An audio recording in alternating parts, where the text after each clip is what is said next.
Bonjour, everyone. Hi, this is Neshi Lokotz. Welcome to Star Nation's organization's main fan page where I do this daily live stream all around the divination card that was drawn in the morning.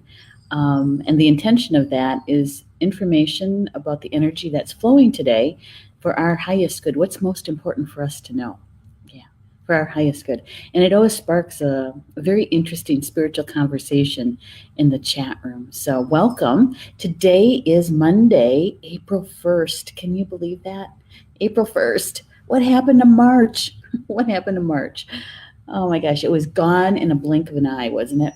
And so much happened, with the astrology and with the cosmic stuff that went on in March. It was a pretty full month that went by really, really fast.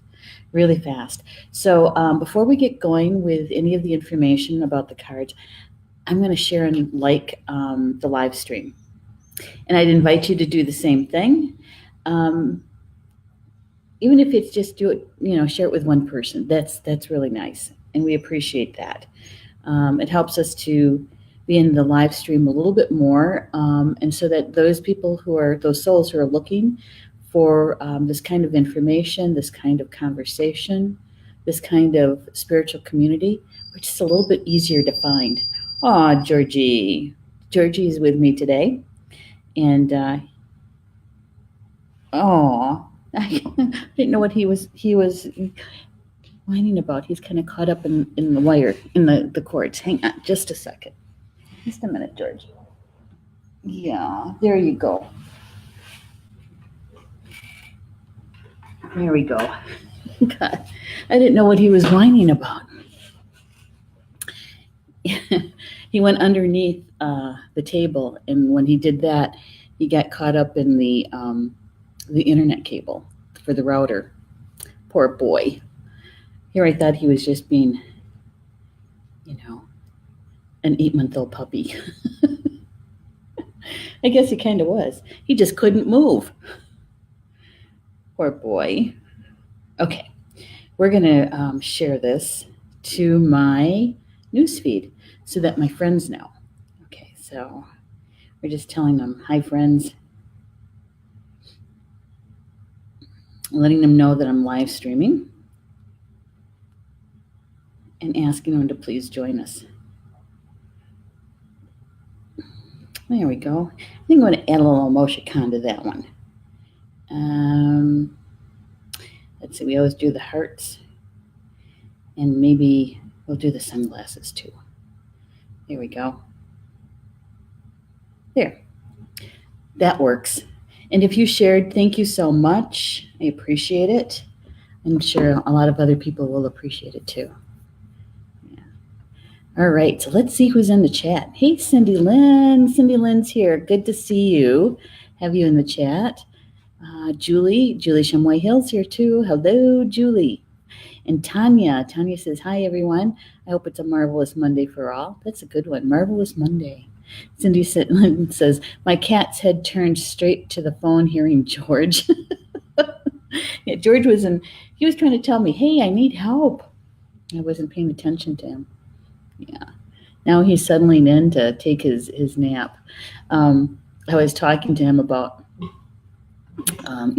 getting started because this is his work too. It is. He helps to hold the energy for us, especially when we have some information through the cards that might be a little challenging, and so that's part of his job here. He wanted to know what his job was, and so when he was talking to Leslie Serenesi, he wanted to know what his job was going to be. And so when he comes up here with me in the afternoons, that's his job, is to help hold the sacred space for us, the energy for us. And normally he lays right underneath the table where I have my laptop and the studio set up, right? And usually he's right there and laying right on my feet. So he's really grounding it for us. Yeah. So anyway, here is Rob. Hello, Rob. Okay. We didn't see you. You were never here. And it's like, Rob who? All right. So today, today is April 1st, and I decided over the weekend that we were going to start a different deck. We were setting aside the Druid Animal Oracle deck. Let me tell you, that deck was really, really good. Don't you think? I learned so much about the Druids and how they view power animals and totems. And the information that was given through those cards from Spirit was pretty awesome. I mean, there were days when the information was literally, telling us we got to go deeper. We're here to do some healing work, and and of course, reminding us that it's free will, and that we should go slow when we do that deep healing. Do it incrementally, step by step. And allowing time for the integration, and reminding us that it's not a race, it's not a competition, and to do the best we can without throwing ourselves into a healing crisis, right? Yeah, and being connected to Earth, to Grandmother Earth, from another perspective, which is from the Druid perspective and the UK perspective. Yeah, I learned a lot. I did. And when I was asking my team, my spiritual team, about which deck we should move to, and the Sacred Path cards came up again. So that's the one I started today. I don't have the box for this anymore. Let's see. Oops, not upside down. There we go. Sacred Path cards by Jamie Sams. Jamie Sams. And I believe this one is also copyrighted in 1996, but let me double check. And no, 1990. Copyrighted in 1990. Yeah. It was one of the very first decks of cards, that divination cards, that I had gotten. And and I haven't read the introduction in many years, and I wanted to share a little bit of that with you about the introduction. It's because something jumped out at me, and I thought, well, maybe you guys would like to hear part of that before we get into the actual card. So she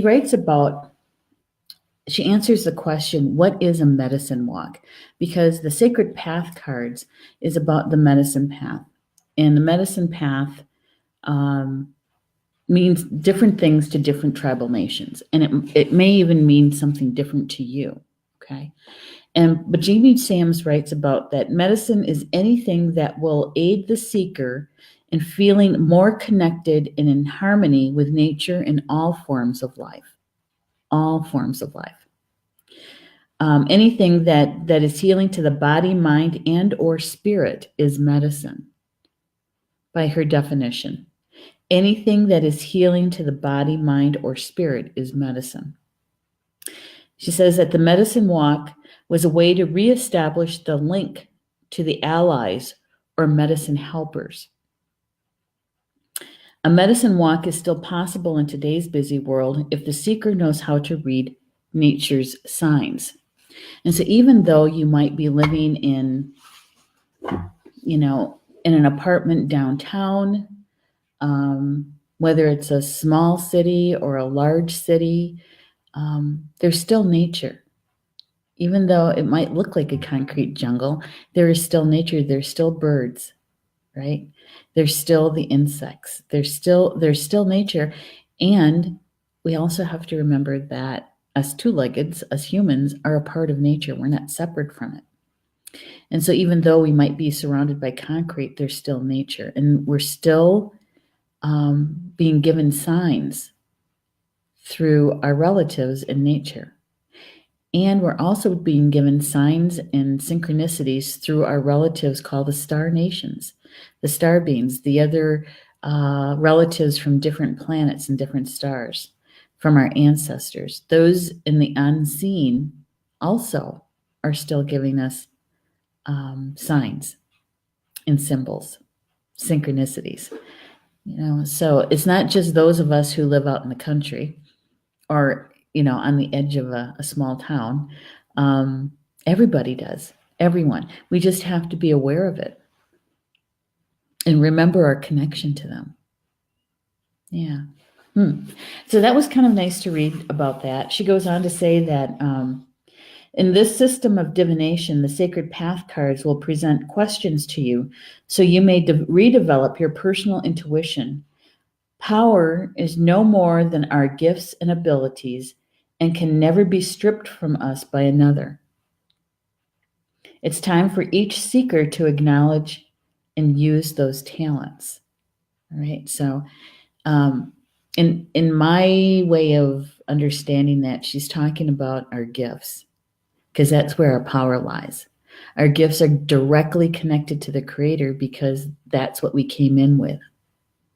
We didn't have to buy, borrow, none of that. We came in with certain gifts, and those gifts are to aid us in our soul contract, our medicine walk, right? And so nobody can take them away from you. Nobody can stop you from using them, applying them.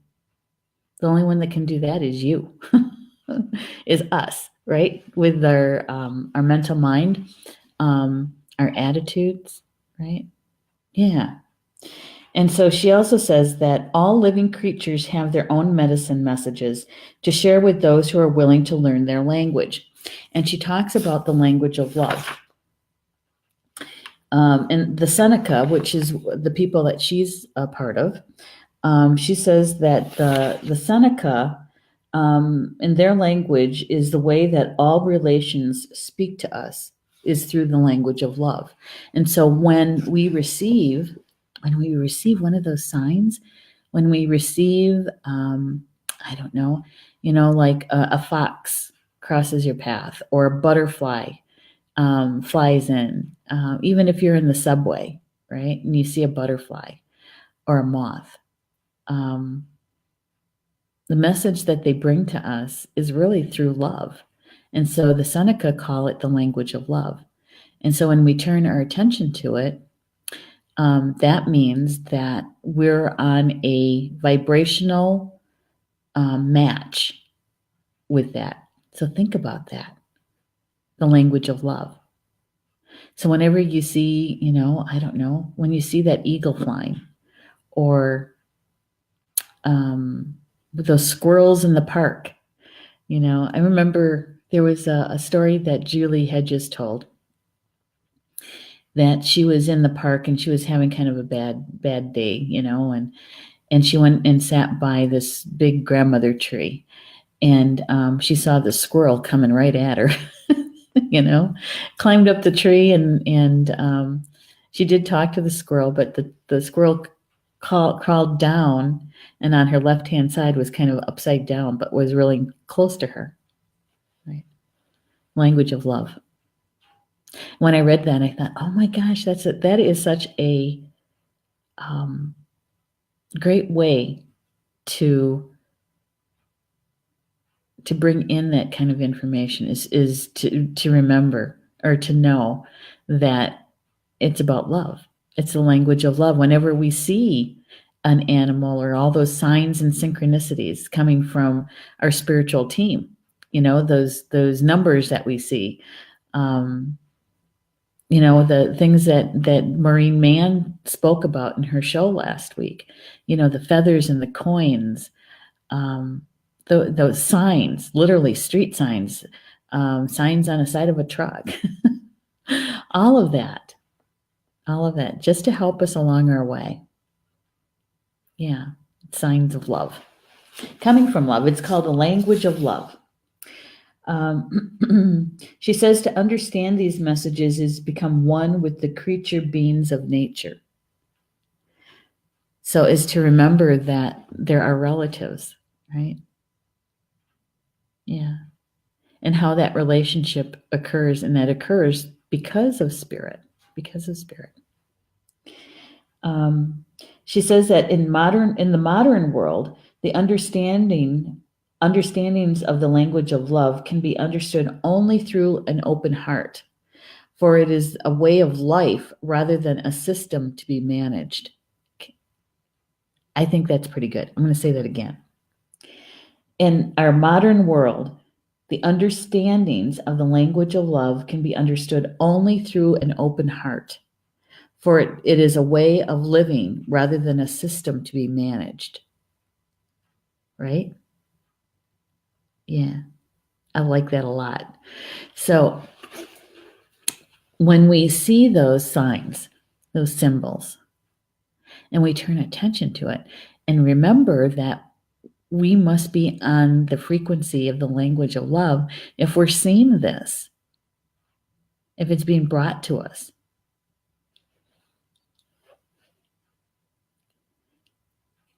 And really that is the amount of trying. We have, the key is to have an open heart. That's the key. And if you're already seeing it, that means that your heart is open enough to be able to receive that message that's coming through this squirrel or that eagle or that moth or that ant or that tree or that stone. Yeah, I think it's really cool. I do. It is optimistic, I think. Yeah. Rob is saying about the Druid Oracle cards, Druid Animal Oracle cards, that was a full deck. Yes, it was. It really, really was. Hello, Rochelle. Good to have you here. Good to have you here. And there's Pat. Hello, Pat. Pat, I did get your message. It was just a really busy morning, and I'll get back to you later this afternoon, okay? Answer your question. And I believe, this is Julie. Julie Hedges says, yes, the kamikaze squirrel. I know. That was the first example that popped into my head, Julie, when I was rereading the introduction to this book for the cards. That was the first one. And I was thinking, wow, that is a really good example of the language of love. You were sitting with a grandmother tree in the tree's energy, receiving from the tree, right? And here comes this squirrel. Yeah, so you were surrounded by the language of love because you noticed all of it. And so there was some aspect of you that was vibrating at that vibration of love in order to even see it. Yeah, the language of love. I don't know. I think it's very optimistic. I like that, the language of love. And I think that was it for that. Yeah. So here we go. We're going to see the first card through the Sacred Path cards for our time with this deck. And I don't know. I'm kind of feeling at least a month with the deck. Yeah. So look at what came first. Our very first card in this round with this deck. It's called Council Fire. And it's about decisions. So I'm going to bring it kind of close. Rochelle, what was it? Did you see a raccoon or something like that in this deck? Or I can't remember. The images. All right. So, you might want to make sure that you take a deep breath in as you take a look at the image here of the council fire. It's about decisions. And so bringing in all of that information, both in the seen and unseen of this card. So looking at it with your physical eyes and taking it in, but also looking at it with your third eye. However you bring in spiritual information is just to allow it to come in. Okay? All right, so.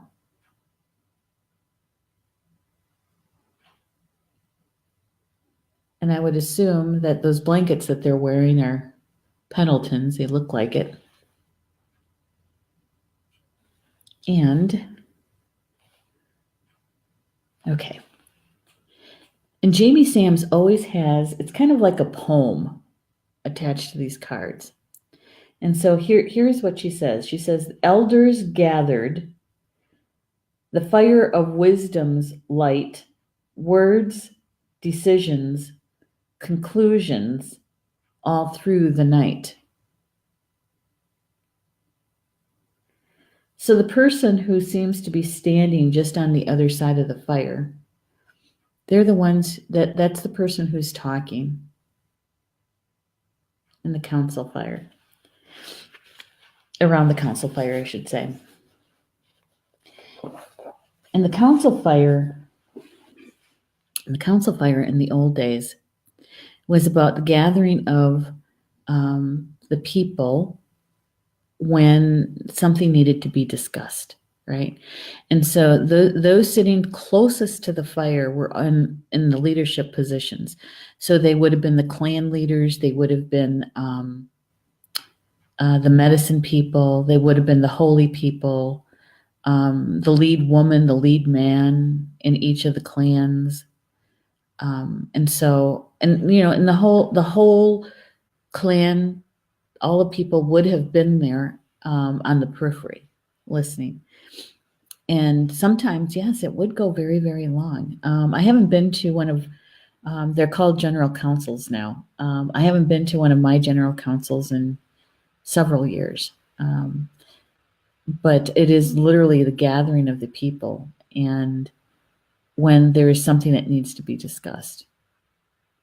And whoever has the floor, whoever has the microphone, so to speak, the talking stick, they're the ones that have, everyone has the opportunity to say their piece and to be at least listened to.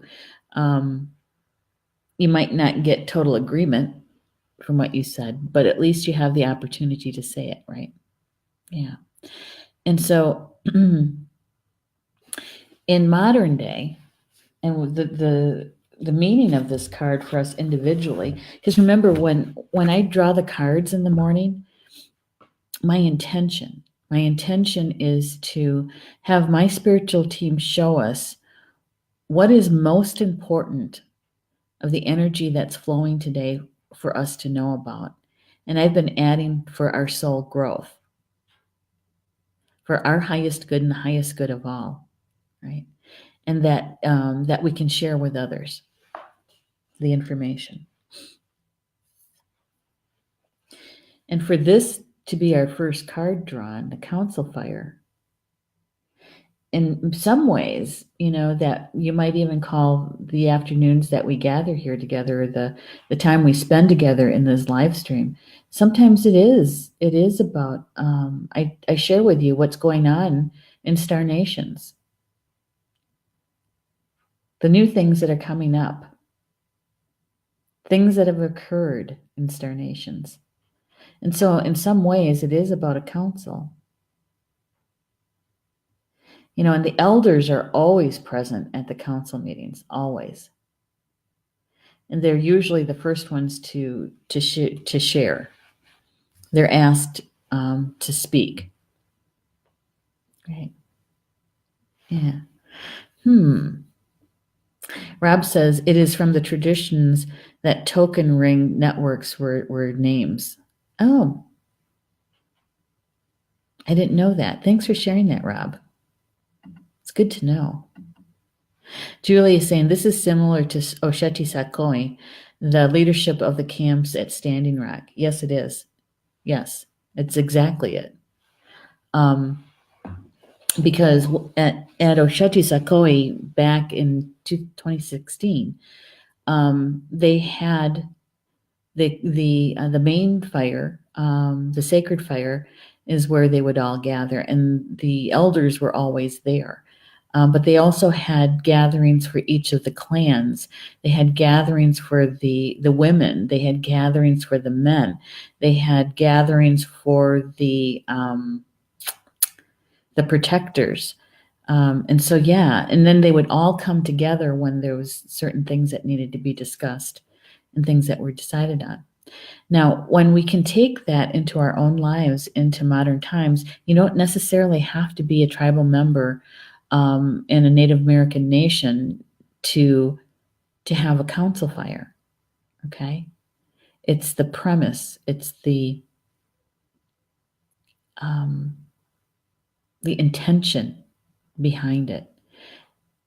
So if you do it with your family, because some of you probably already do, is that when there's something that's important that's happening in your family, is that you try to get together, right? So that you can talk about it. And for those that maybe live too far away, maybe what you do these days is you might Skype them in. You might have them on the phone. You might have them doing a hangout with you, or using messenger video chat, right? So that you can bring them into the conversation. That's in modern times. The other thing that I think that we can do when we're receiving this card, because it's about decisions, okay? You can have a council fire with your own spiritual team. When you call your entire team together, possibly, maybe just, to discuss with them that this is something that you would like to try to do. Maybe asking about how they can help you with making a decision, bringing you clarity in something that just occurred. So your council fire can be with your spiritual team. Do you need to know every single one of their names and what they look like and how they dress? And no, you don't. You don't. Some of them, their names we couldn't even pronounce in any language that's here on earth. But you can sense them. You know which one. And those that really come to you and show themselves to you, those might be your go-to ones to say, hey, Aunt Agnes. Or maybe you do have a Native American that is a part of your spiritual team, one in spirit. A lot of non-Native people do have Native guides, spirit guides, teachers on their spiritual team. Yeah. Mm-hmm. All right.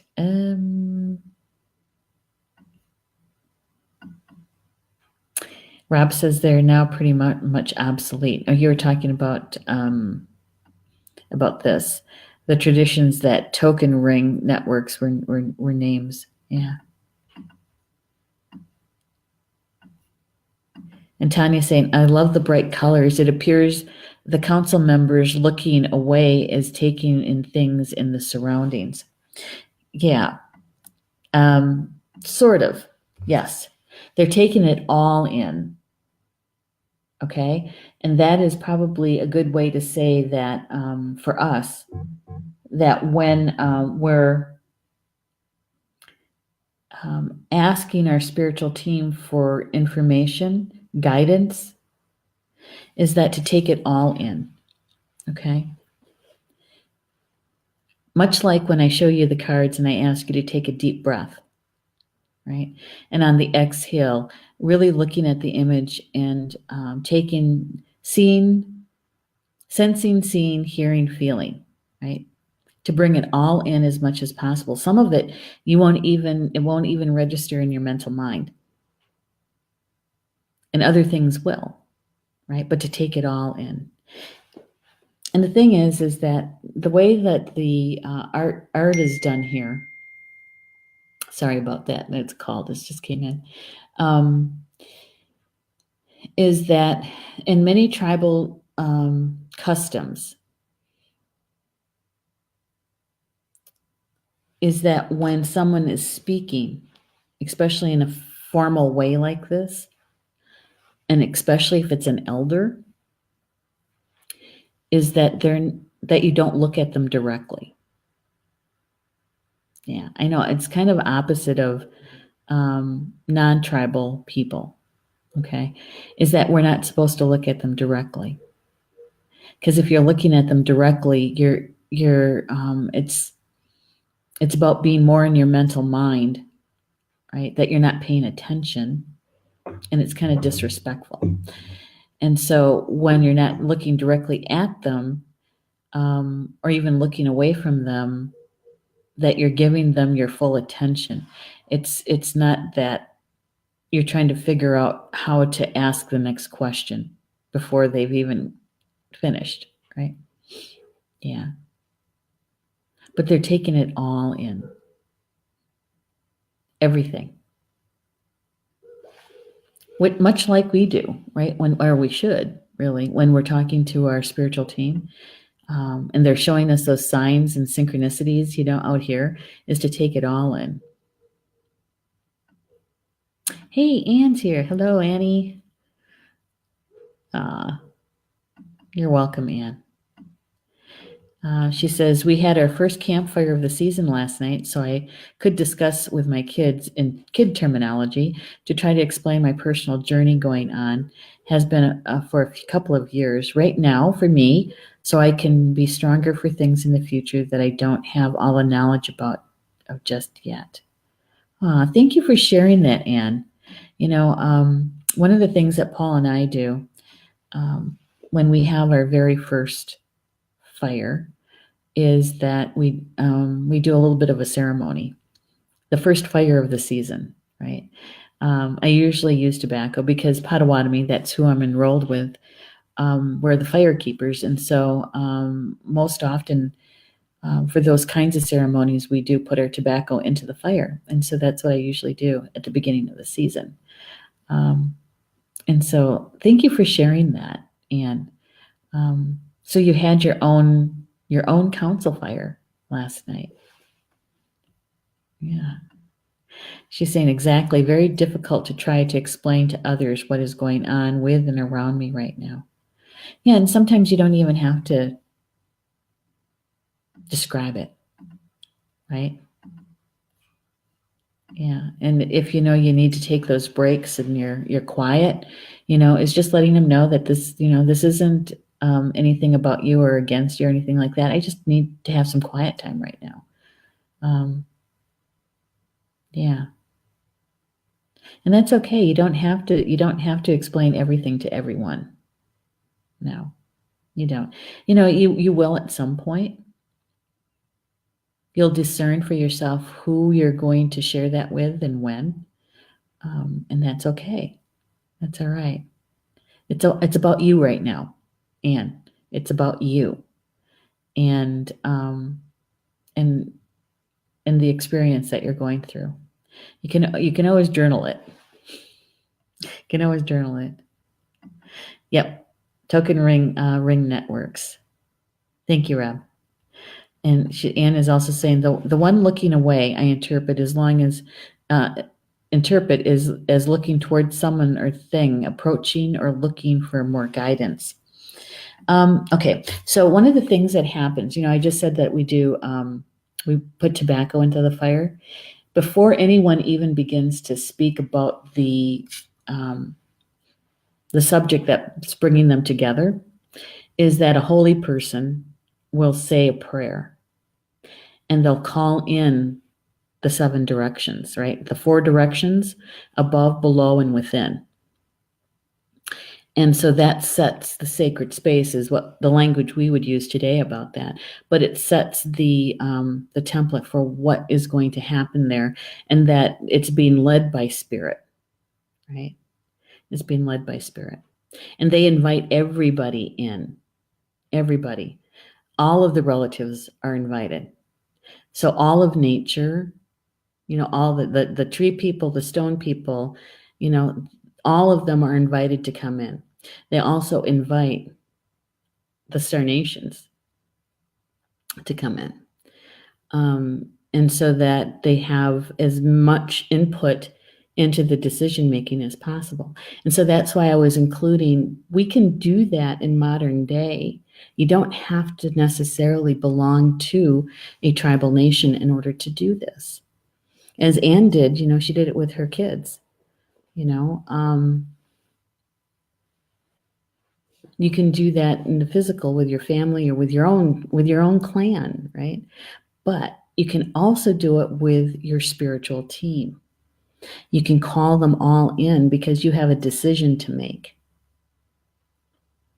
Or you have a situation that you really just don't understand. Or you have a dream that you just don't understand and you need help, understanding it. So you can call them in. You can call that your council fire. Yeah, they're saying, we're willing, we're waiting, call us. And call them all in. Just don't go to the ones that your usual go-to, right? Like, although they're good, the archangels and your usual that you would call, but call them all in. Call them all in. Yeah. Okay. So,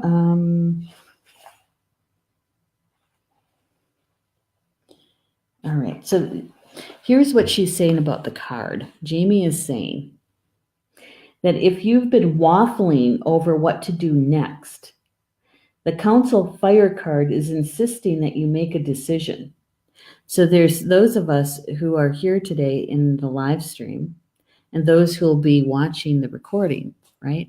Is that many of us have a decision to make of one kind or another, and that spirit is insisting that we make this decision. She says there can be no forward movement if you fail to decide which trail will lead out of the swamp and into the forest. It takes courage to make changes in your life, and all changes must begin with a decision. Do it and don't look back. Make the decision and don't look back. Life awaits you in all its beauty. If the decision of another has left you in a precarious position, make a new decision of your own. There is no need to make your decisions based upon another's. Consider all possibilities and how your decision affects others. Then be courageous enough to act. Find your truth and stick to it. Find your truth and stick to it. And you can also ask your team to help you to have courage. Show me how I can have courage to do this.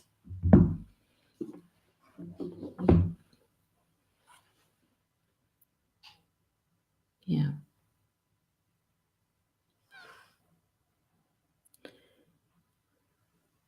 So we have a decision to make, whatever that is for you.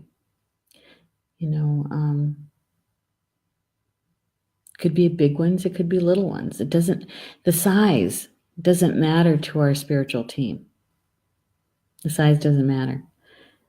What matters is that you ask them, you turn to them for assistance.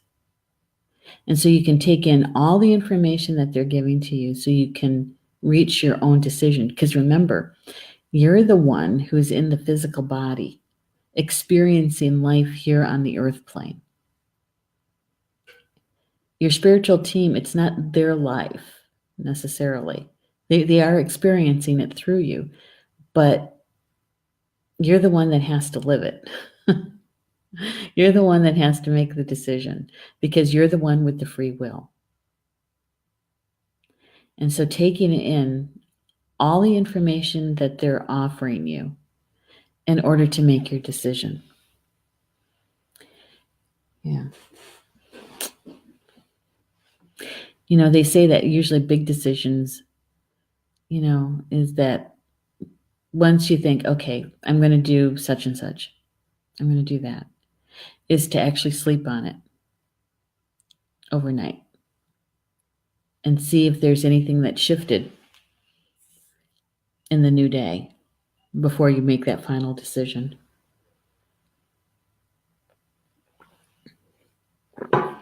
That's kind of a rule of thumb. But I think it also depends, doesn't it, on how we bring in information. There's those that are clairsentient. It's that clear knowing, clear cognizant, right? Um, to me, it's kind of like in those moments, it kind of feels like that's what they call thunderstruck. Yeah, that's what they call thunderstruck. Is like you got that full knowing. Is like you just plain know. You have no idea how to explain to somebody how you do know, but you know, and you know it 100%. Mm-hmm. There are those kind of moments too. Um, back in it must have been 2013, 2012. No, it was early 2013. Um, at that time, I still had my personal business, Sacred Hoop, and we were just starting Star Nations. And I was wondering, because I've been blogging since 1996, and it gets old. I was looking for a new way to blog, and I didn't want to do vlogs at the time, and it was just, yeah. So anyway, I had put it out there to my team. I asked them to bring me information about um, new and inventive ways to do blogging and how to get information out. And I waited. I got an email from a friend of mine, Tammy Gulland. And she goes, I was thinking about you when I saw this, and I thought you might enjoy it. And it was a video about digital magazines. At the time, there were very few people doing the kind of digital magazines that we produce, that we create at the time. And I remember watching that video. I was sitting at my dining room table, and as soon as it finished, I knew 100% knew that this was it. But I thought, for Sacred Hoop, that didn't feel right. But as soon as I put it together with Star Nations, it was pure knowing, right? Yeah. So you can have those kinds of moments. And other ones, it is sometimes good to sleep on them, to see if anything shifts before making that final decision. Right? And then there's those decisions on the fly. Has anybody actually done one of those? How many times? How many times a day do we do that? But always calling in my team. Yeah. It's like, holy smokes, how are we going to do this one? Yeah. And so you take in the information, maybe the signs, the synchronicities, and you make a decision because people are waiting on you. And so you have to kind of do it on the fly. It's like, really, we're doing this right now? Yep, we're doing it right now. Oh my gosh. Okay. And you make a decision. Yeah. I'm trying to remember the last time I did that when it was something really big.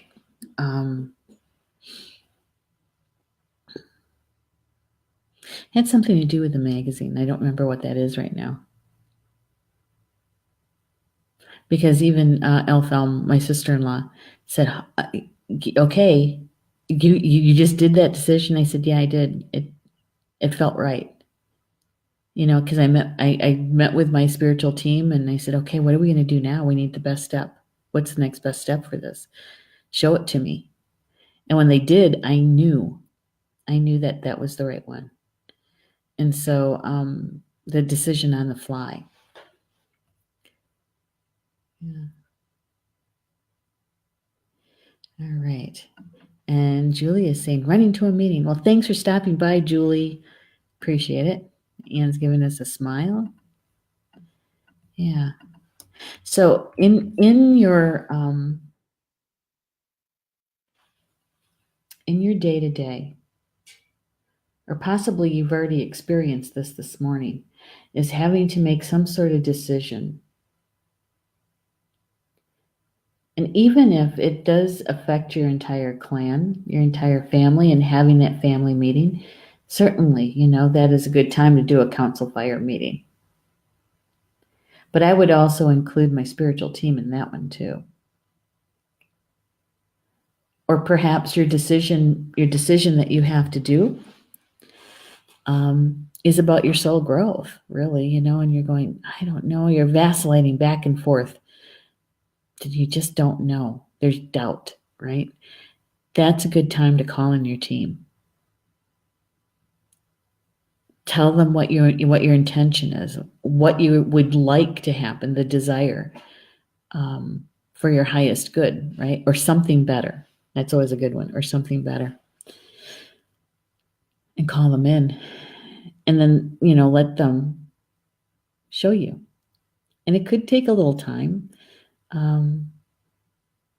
You could be getting those dreams, those signs, those synchronicities. And it's up to you to bring them in and make that decision about it. So, yeah. Decision making's in the council fire. It's a good one. It's a good one to start with.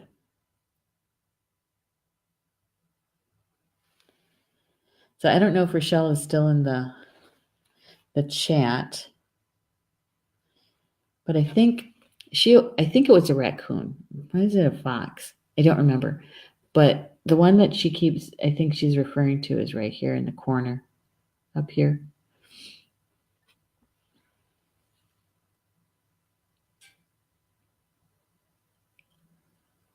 Yeah. And Jamie Sams, what she talks about in this council fire is that in the old days, and we're talking, a couple hundred years ago or more, is that the elders would be sitting closest to the fire. And so,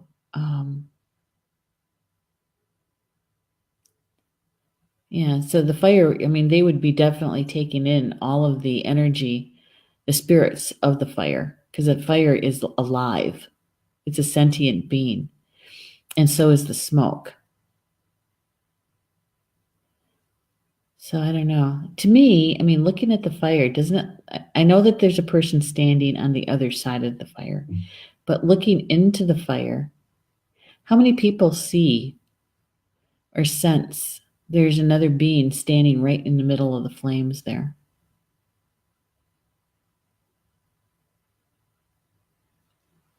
I do. I see one there.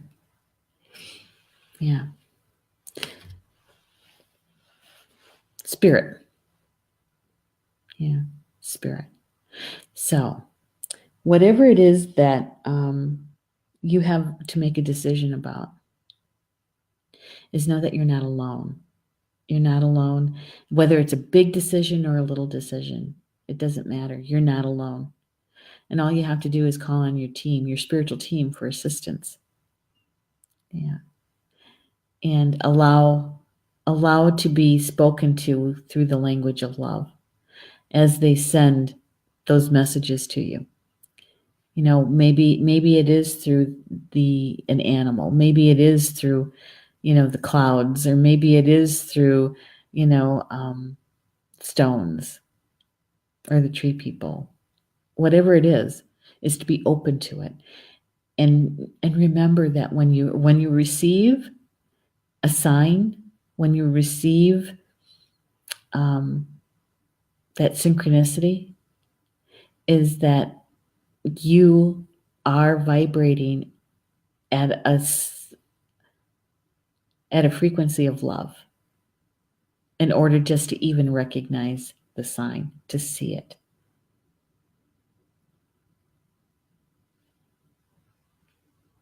So opening at your heart even more will bring in even more information for you. Being grounded, being connected, which is a good reminder. How many people grounded today? How many people are grounded today? Yeah. Being grounded is a good thing, because when you get those signs and those symbols and those synchronicities, that way you're in a position to take as much of that information in as you possibly can. When you're ungrounded, chances of you even seeing or understanding the symbol or the sign can be less, sometimes much less. Because chances are you're probably not even completely in your physical body. Yeah. Yay. Thank you, Julie. She says, I'm grounded. Thank you, Julie, for doing that. So, if you heard anything here today, or the chat coming through the chat, the live chat, if anything resonated with you, felt right to you, my suggestion is that you embrace it. And then talk to your spiritual team to help you understand the flow of the energy today, and just notice, sensing how it's unfolding for you today, and where this information with the council fire can be helpful to you in making that decision. Right. And if it didn't resonate, don't worry. It's okay. There's always tomorrow, right? Yeah, always tomorrow. So this week in Star Nations, we got some stuff going on. We have, of course, we're still working on the Star Nations magazine that's coming out on April 10th. We're still working on the Sound Weavers book. It's a children's book by Madonna DePaulo. And actually, we should be announcing the social media launch for that book in the next few days. And so look for those dates. And the other thing that's going on, of course, are the live stream shows, right? We got Polly Jo LeBay on Tuesday at noon Eastern time.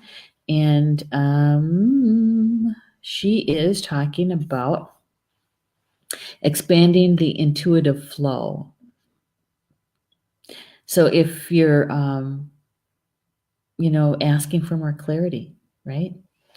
Is being able to access as much information as you possibly can. Yeah. Hey, Tanya's saying she's grounded today too. Thank you, Tanya, for doing that. All right. And then Tuesday night is my weekly show called Communications from Home. And we're going to be talking about spring cleaning. All kinds of spring cleaning, not just our physical house, but all kinds of spring cleaning. And then on Wednesday evening at 7 p.m., my show is on at 8 p.m. Eastern. Soul Connections on Wednesday night is 7 p.m. Eastern, and that's an evening of divine healing and messages. So if you have some healing that you're working on, bring your intention and your spiritual team, of course. And Polly Jo LeBay, she is holding that sacred space for us, her and her team, and helping us to release what needs to be released or healed what needs to be healed. It's kind of like having a booster. And we have something special going on Thursday. The first Thursday of every month is the new time slot for Connie Shearwater and her show, The Spiritual Mysteries of Life.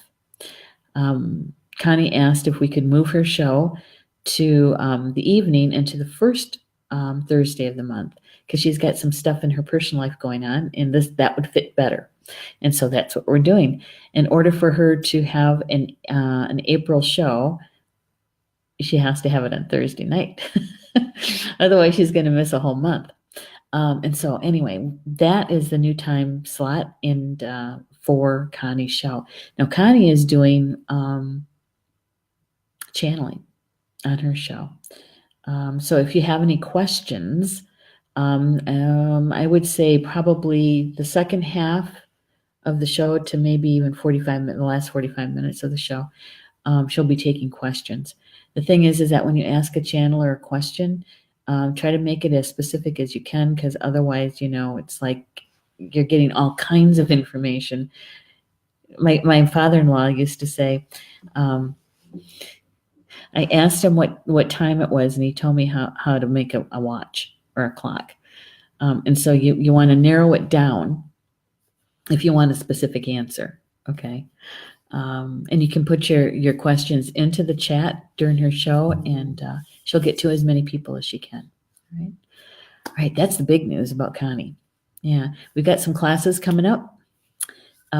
We have classes with Leslie Serenesi. She's doing an Animal Communications Level 1 course here in Tomah, Wisconsin at the Physical Star Nations Academy, where I am broadcasting from. And that's the weekend of April 27th. And then we have Julie Hedges with Total Tarot Immersion at the end of May 31st through June 2nd, I think it is. Yeah, that one is hands-on. So if you are wanting to learn how to do read tarot cards, if you are a user of the tarot cards and you want to deepen your connection to them and ability to read them, that's the weekend for you, because you're going to be bringing your own decks of cards. Yeah. So it's going to be a good one. I can't wait. All right. So with that, enjoy the rest of your Monday, and we'll be back here tomorrow, Tuesday, for the afternoon live stream at 3 p.m., the card draw for the group, okay? All right. So Baba Mina, until we see each other again. Love you guys.